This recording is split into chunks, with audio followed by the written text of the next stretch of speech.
Israel finds itself at exactly that point in their history in Joshua chapter 8. So please find your place in Joshua chapter 8 with me this morning, and let me catch you up. The last time we saw Israel, we were in Joshua chapter 4, and Israel had just crossed the Jordan River and had erected a memorial on the other side of the river so that they would remember God's great miracle that He performed there in His work of bringing them into the land that He had promised to give them.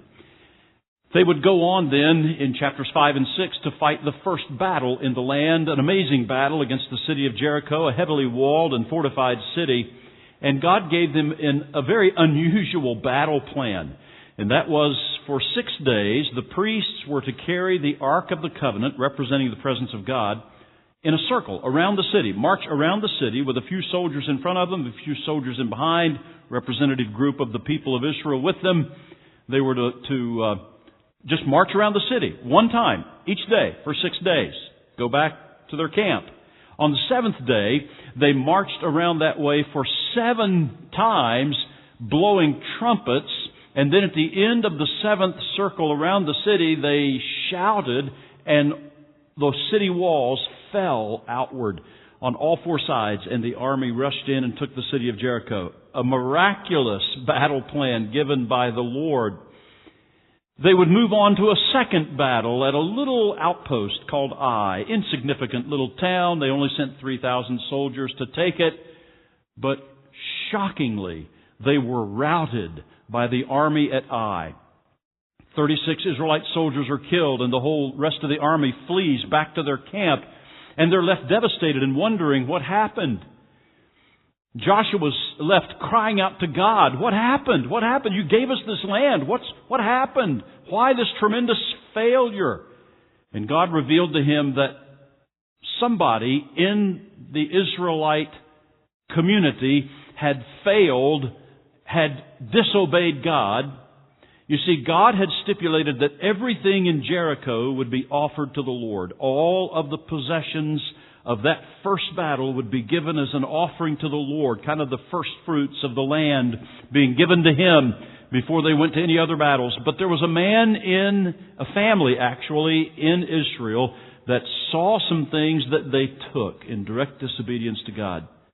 Gold, silver, precious garments, and hid them, thinking they would not be caught. They were not, as we heard sung this morning, they were not being honest, not being transparent. They were hiding what they had done. God revealed that. That was the reason for Israel's failure. And that sin was dealt with in chapter 7. And now we come to chapter 8.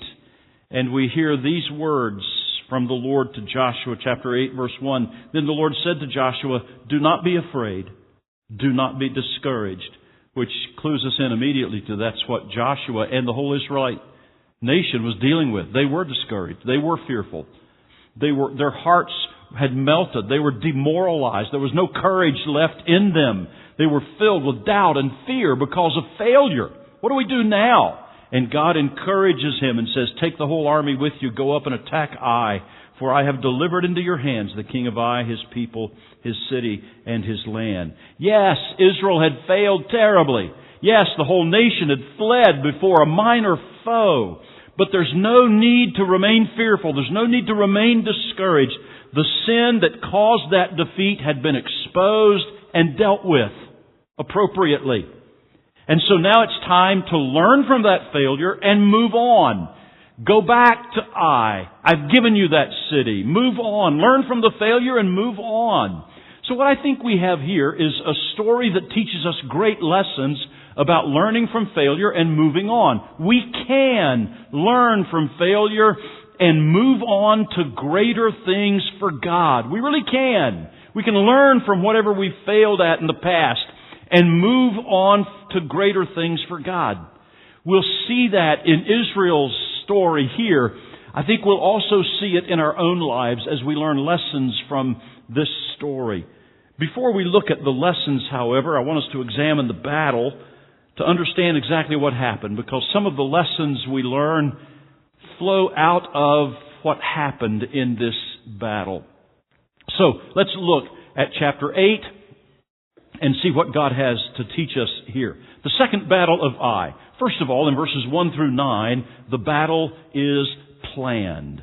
Let's read. We read verse 1, God encouraging Joshua not to be fearful and discouraged, go up to Ai a second time. Verse 2, you shall do to Ai and its king as you did to Jericho and its king, except that you may carry off their plunder and livestock for yourselves.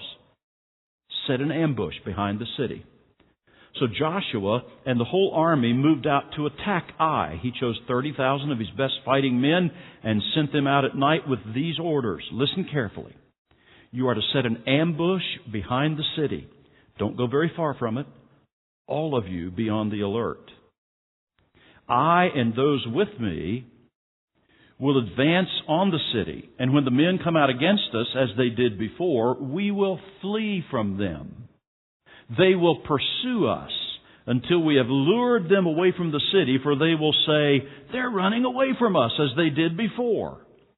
So when we flee from them, you are to rise up from ambush and take the city. The Lord your God will give it into your hand. When you have taken the city, set it on fire. Do what the Lord has commanded. See to it. You have my orders. Then Joshua sent them off, and they went to the place of ambush and lay in wait between Bethel and Ai, to the west of Ai. But Joshua spent the night with the people.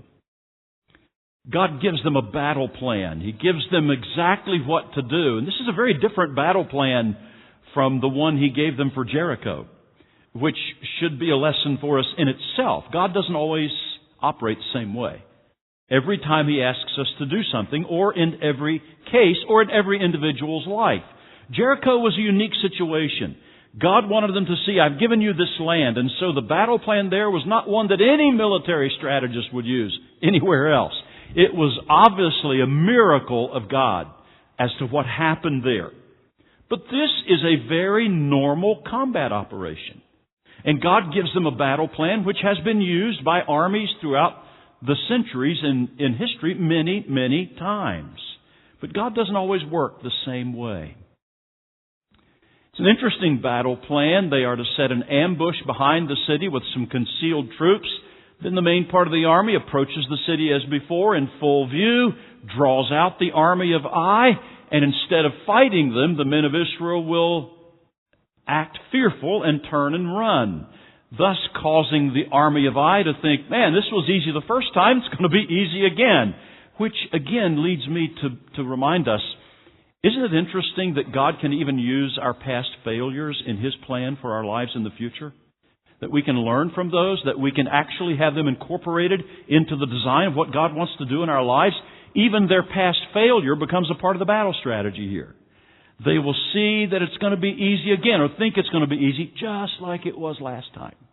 And so we'll lure them out of the city. Of course, when the army is lured out, those in ambush come from behind, and the troops in Ai are put in a pincher movement where they cannot escape. So that's the battle plan. In verses 10 through 17, the battle is started, and we're not going to read those verses because it basically describes that they did exactly what God told them to do in verses 1 through 9. But then we come to verse 18. Verses 18 through 29, the battle is finished. And there are a few things there I want us to see. So let's pick up our reading in verse 18. Then the Lord said to Joshua, hold out toward Ai the javelin that is in your hand, for into your hand I will deliver the city. So Joshua held out toward the city the javelin that was in his hand. As soon as he did this, the men in the ambush rose quickly from their position and rushed forward. They entered the city and captured it and quickly set it on fire. The men of Ai looked back and saw the smoke of the city rising up into the sky, but they had no chance to escape in any direction. The Israelites who had been fleeing toward the wilderness had turned back against their pursuers. For when Joshua and all Israel saw that the ambush had taken the city and that smoke was going up from it, they turned around and attacked the men of Ai.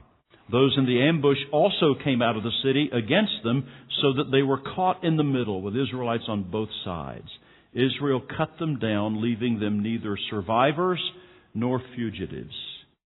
But they took the king of Ai alive and brought him to Joshua. When Israel had finished killing all the men of Ai in the fields and in the wilderness where they had chased them, and when every one of them had been put to the sword, all the Israelites returned to Ai and killed those who were in it. 12,000 men and women fell that day, all the people of Ai.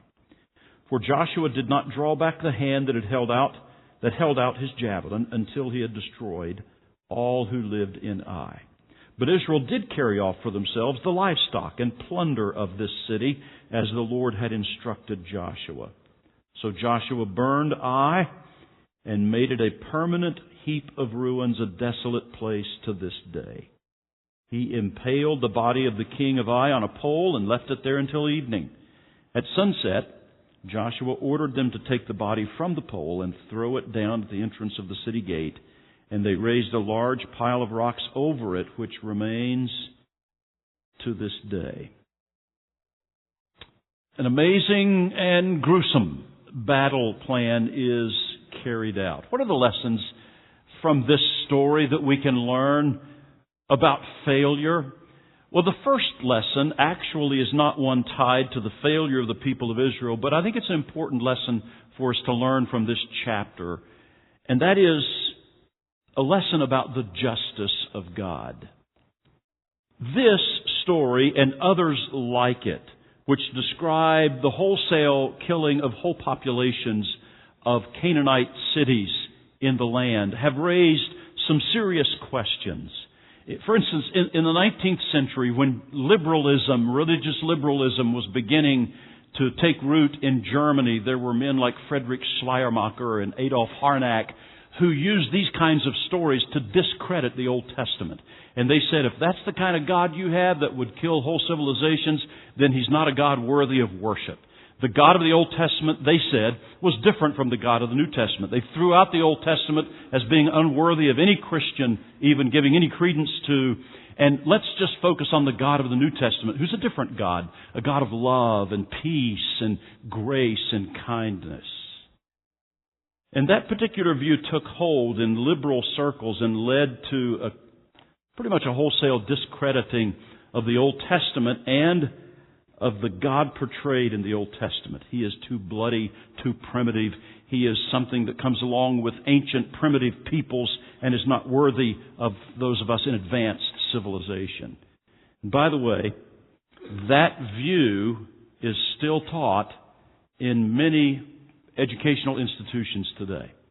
You go to almost any major university and take a religion class or a philosophy or an anthropology class that describes the origin of various human cultures, and you will find that view, the predominant view, that God is, if that's the kind of God you have, I want nothing to do with Him. And so this has become one of the major objections to the integrity of the Bible on the part of young people and young adults.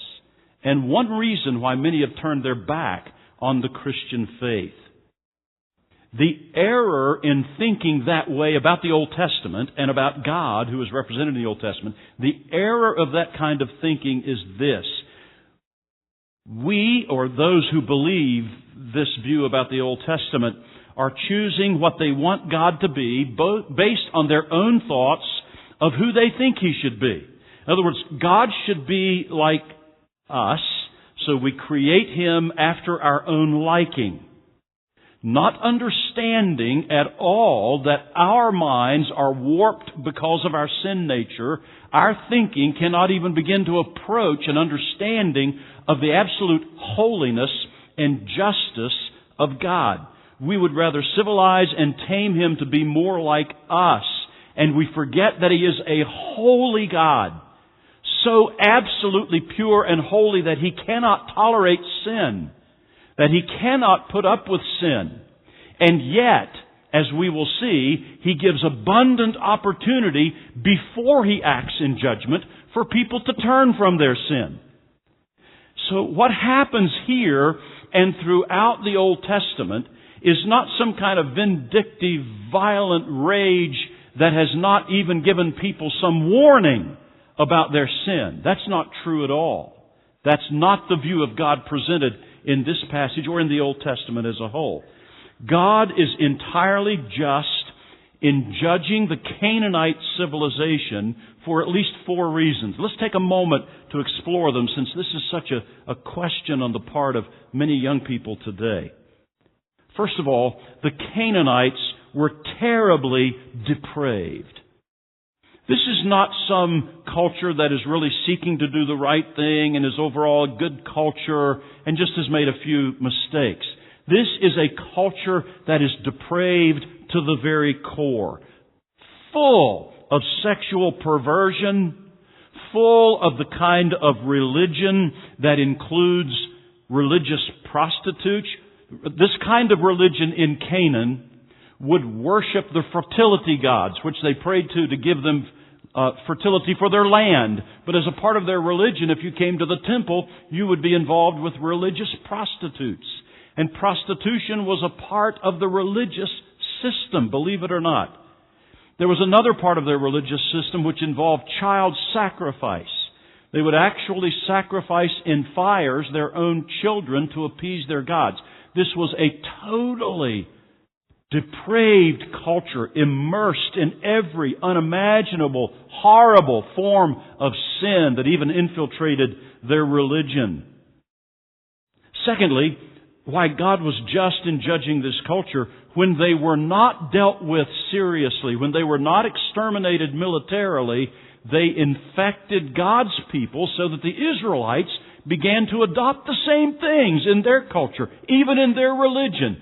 And God would ultimately judge His own people by taking them out of their land and putting them into captivity for the very same types of sin.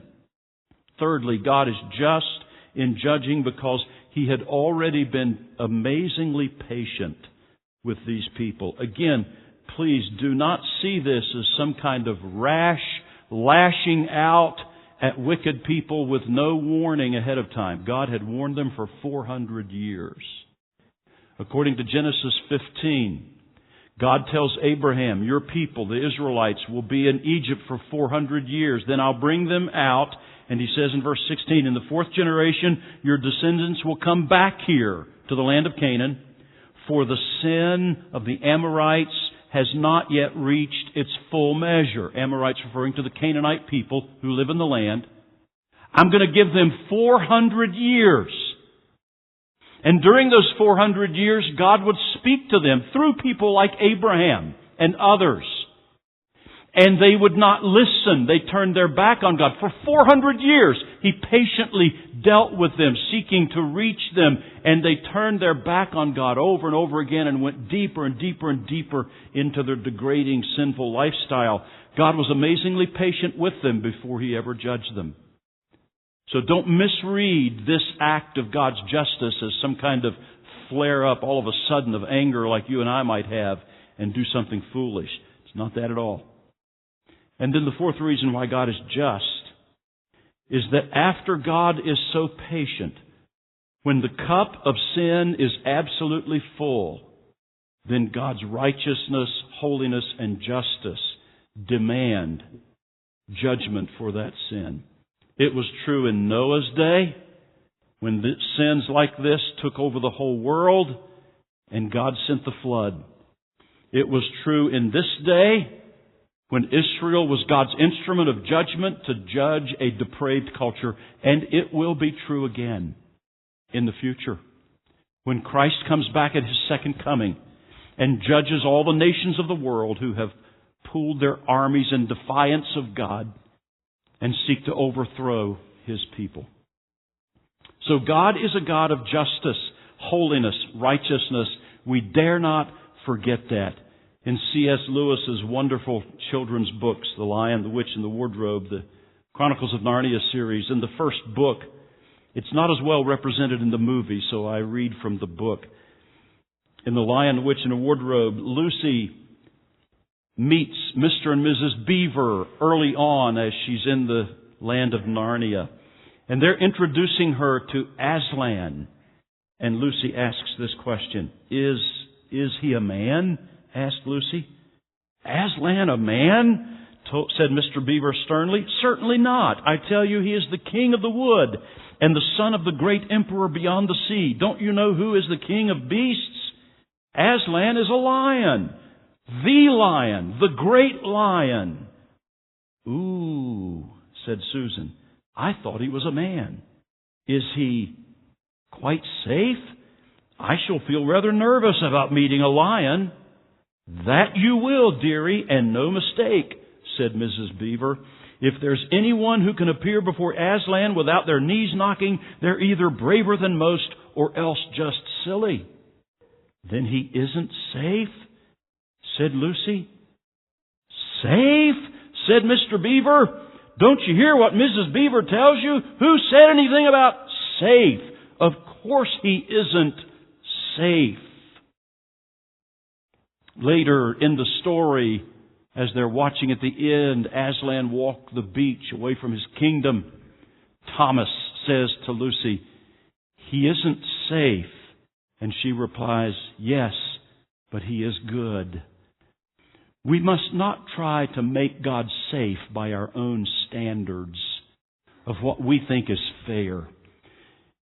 We cannot even begin to grasp how holy, how just and righteous our pure and spotless God is. It is a wonder that after great patience, He does not destroy all of us. It is only by His grace and mercy that any of us are plucked from a life of sin and degradation and made a part of His family. Let us learn from stories like this, not to denigrate God and to cast Him aside as not worthy of our worship, but to recognize how holy and just He is and fall before His feet in true and lasting worship. The justice of God.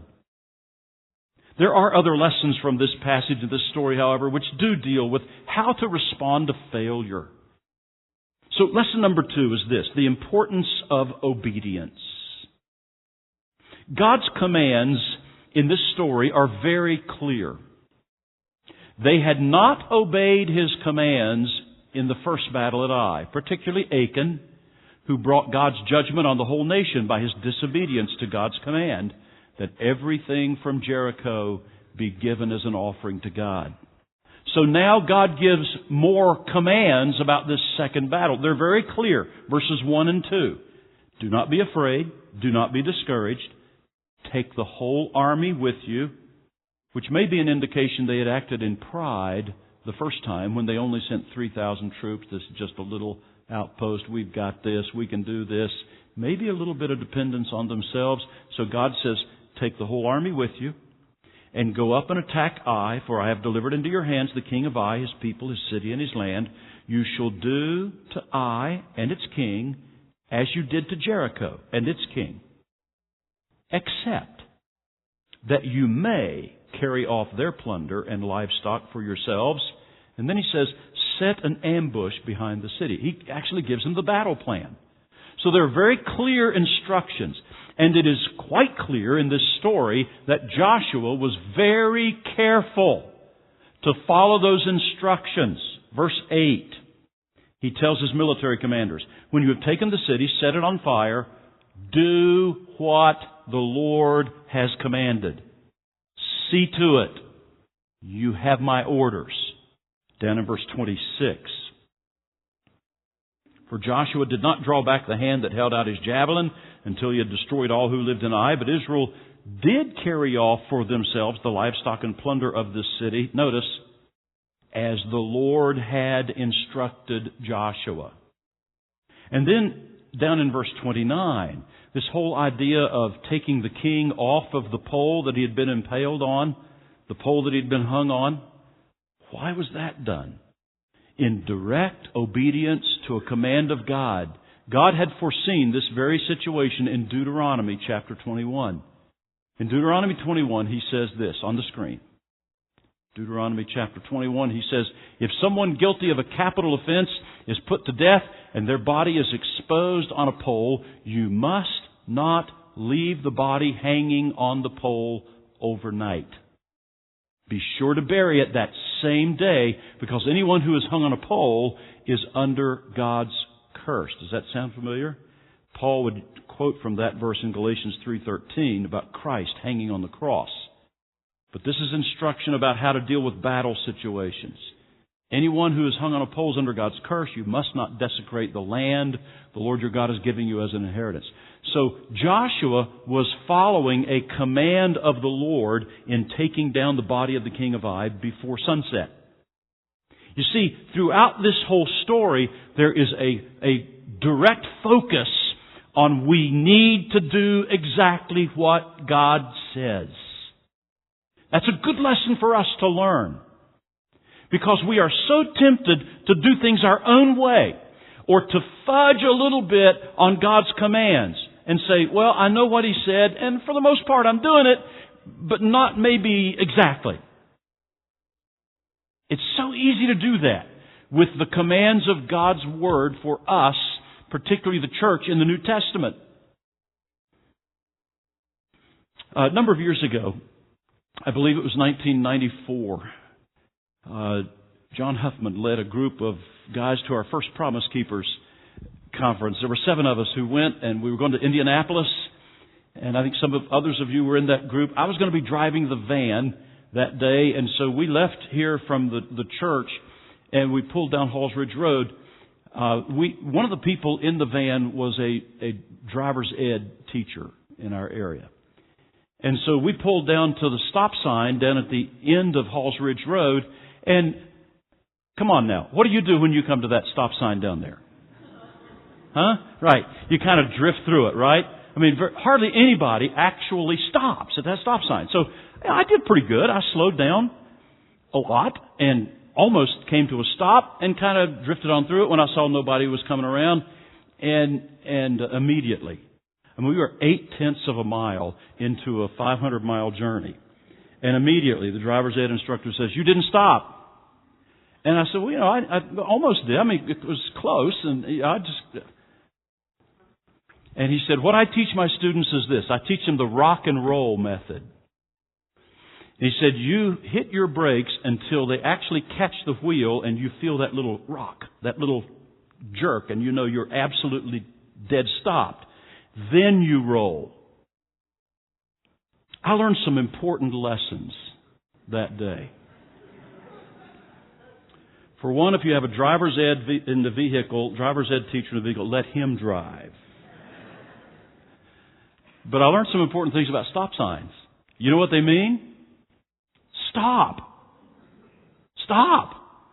I heard about one guy that pulled through a stop sign kind of like that, kind of rolled through, and a policeman pulled him over and got him out of the car and starts hitting him on the back with his nightstick, with his billy club, you know. And the guy says, stop. And the officer said, well, do you really want me to stop or just slow down? There is a difference. The sign says stop. Now, I'm going to make sure that if there's any of you behind me when I leave today down there, I stop at that stop sign. But you know, we do the same thing with God's commands sometimes, don't we? God says stop, and we say, well, I'll slow down a little bit, and I'll see if, and I'll go on my own way. We stop when God says stop. We go when He says go. We do what He says do. We don't when He says don't. When He gives us clear commands in His Word, He means it.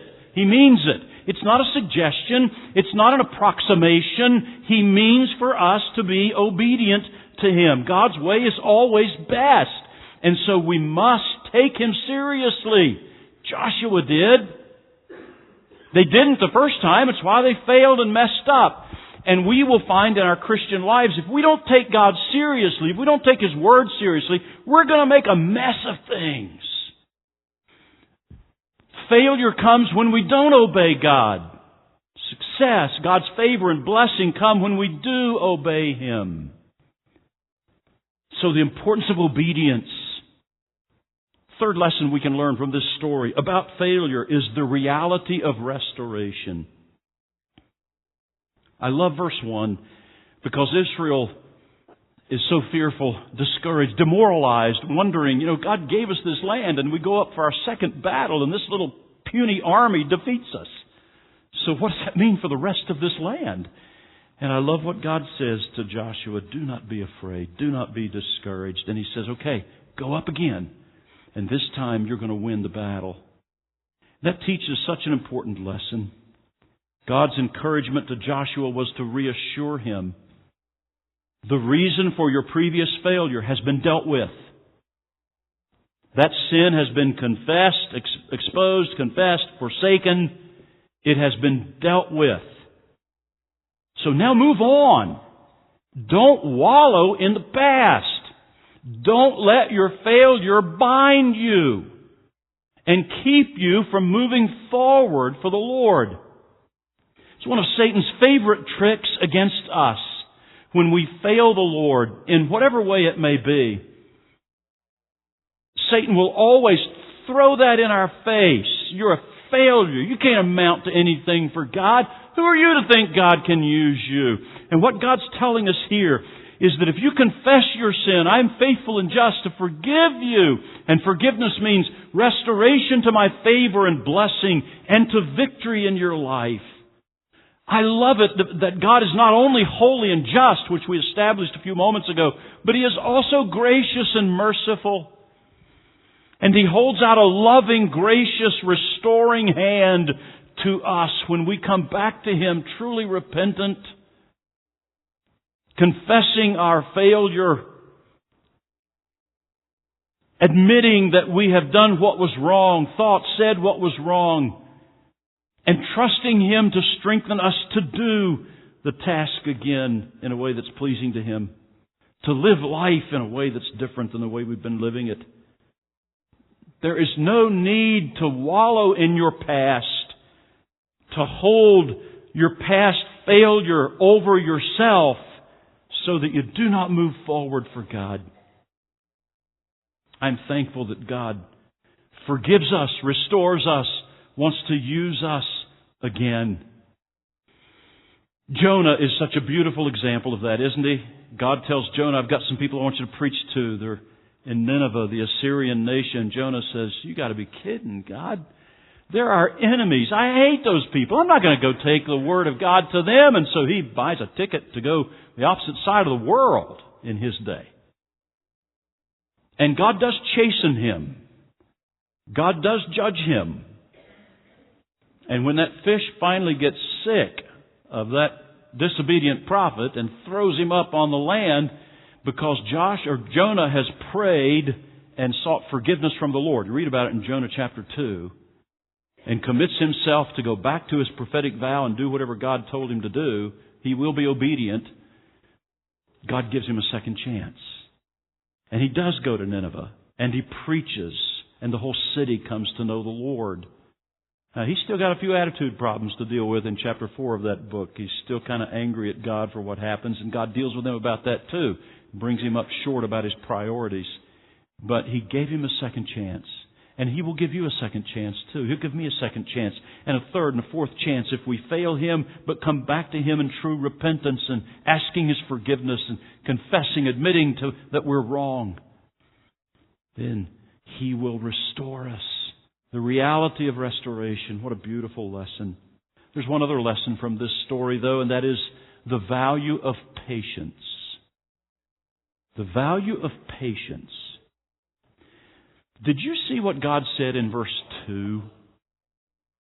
He said, do to Ai and its king as you did to Jericho and its king, except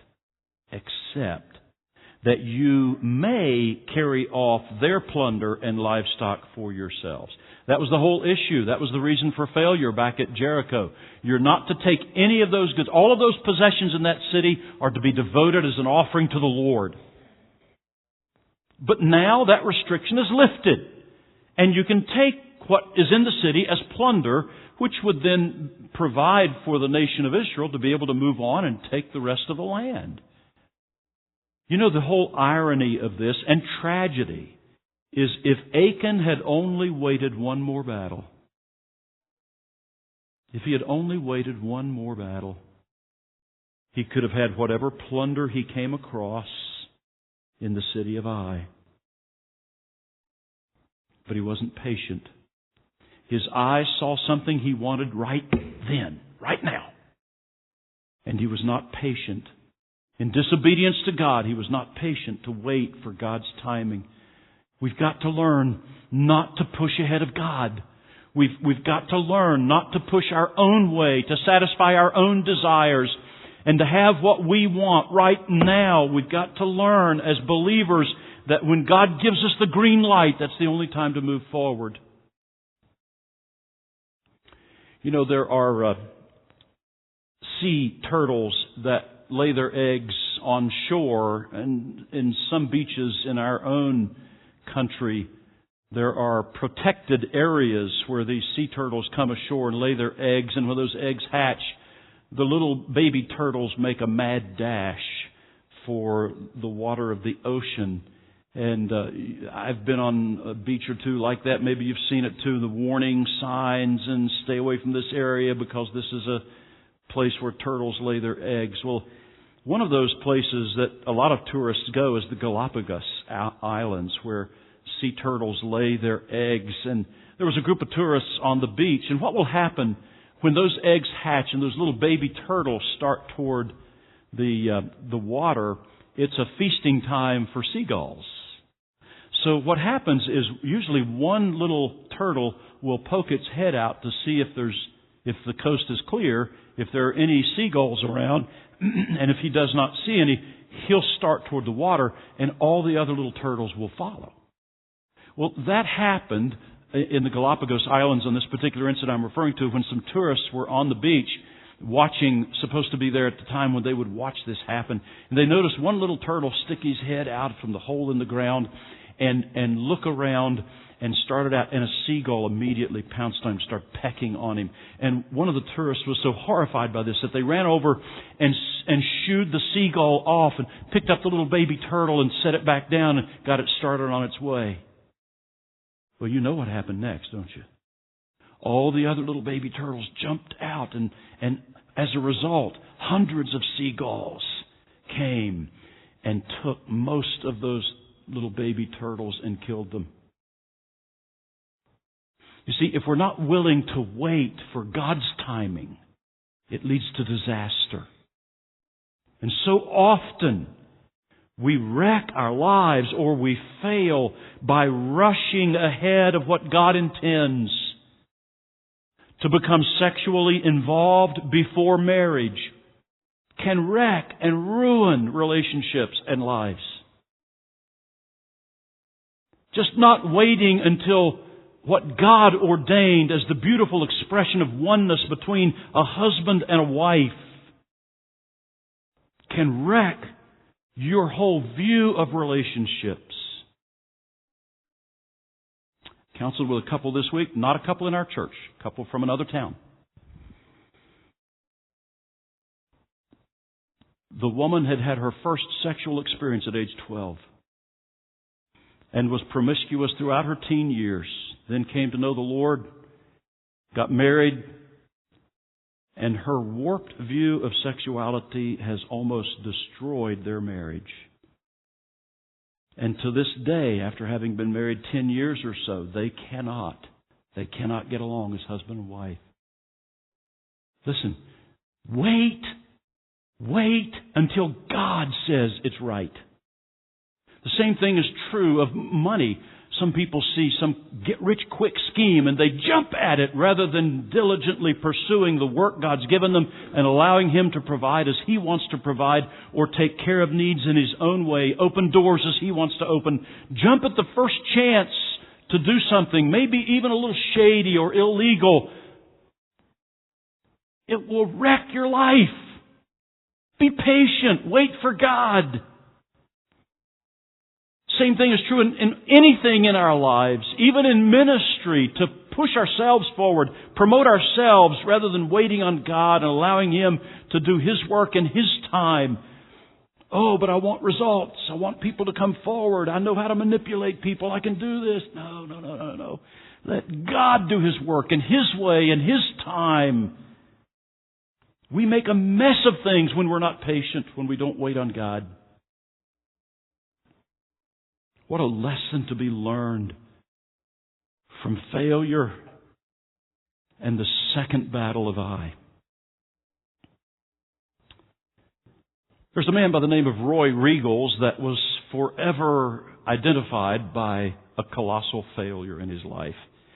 His failure occurred in the 1929 Rose Bowl. He was playing for the University of California and was a great football player. They were playing Georgia Tech in the Rose Bowl. And his name is Roy Riegels. If you've ever become familiar with his name or you know anything about the story, you know that he's the guy that picked up a fumble and got disoriented because somebody kind of hit him toward the sideline, and he turned around and started running the opposite way, the wrong way with the football. One of his own players captured him at the 1-yard line and kept him from going into the end zone, but it led to a touchdown and led to them being defeated in the game. There is actually a recording of that from 1929, and we're going to watch it because it shows it much better than I can tell it.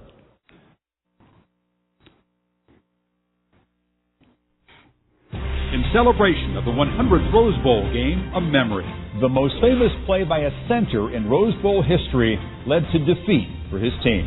In the 1929 game, Cal's Roy Riegels recovered a fumble and ran 65 yards the wrong way before a teammate wrestled him to the ground at the 1. A blocked punt led to a safety, an 8-7 Georgia Tech win, and a dubious place in history for Roy Riegels. The 100th Rose Bowl game on ESPN. He actually is so well known for that moment that he was nicknamed Wrong Way Roy Riegels. And you know, he went on to say later that doing something like that in front of 60,000 people, it changes your life. It changes your life. But you know what? Most people, if they know anything about Roy Riegels, know that. And they don't know what happened to him. He was actually one of the best football players in the University of California team and actually made All-American the next year. He played what we would call nose guard on defense today and center on offense, two-way player, made All-American next year. Went on to own his own corporation and become highly successful. But he also became a motivational speaker. And he would make fun of his, what had happened to him, running the wrong way. 40 years after it happened, he was actually elected into the Georgia Tech Hall of Fame, the team that beat him because of what he did. And he said at the acceptance ceremony, "I think I have earned this." He just turned out to be a great guy with a great sense of humor, was very successful. But you know what else he did? Every time he heard of a player making that same mistake, whether it was a high school game, a college game, or in a couple of instances, an NFL game in the 50s, he would write a letter to the player and try to encourage them. This is not the end. Don't give up. You'll be okay. You can still be successful in your life. What a guy. Because he learned from his failure. He did not let his failure define him. Even though others tried to, he did not let his failure define him. And neither should you. So have you failed? Have you failed God? Maybe in your personal life, maybe some sin in your life, maybe something you said or the way you handled something you wish you could take back and do it differently. Or maybe you tried to serve in some ministry and it just blew up in your face and you say, I can't do this anymore. I'm not going to do this anymore. And you back off. So have you failed? Don't quit or hide in fear and discouragement. Please don't. All of us have failed in some way. Please don't let that failure define you. God wants you to learn from it, yes, but now to move on and do greater things for Him. I'm so glad that Roy Riegels didn't quit. Michael Jordan didn't quit. Abraham Lincoln didn't quit. And neither should you. Don't quit. Don't be defined by your failure. Get it right with God. Move forward for Him. Let's pray together.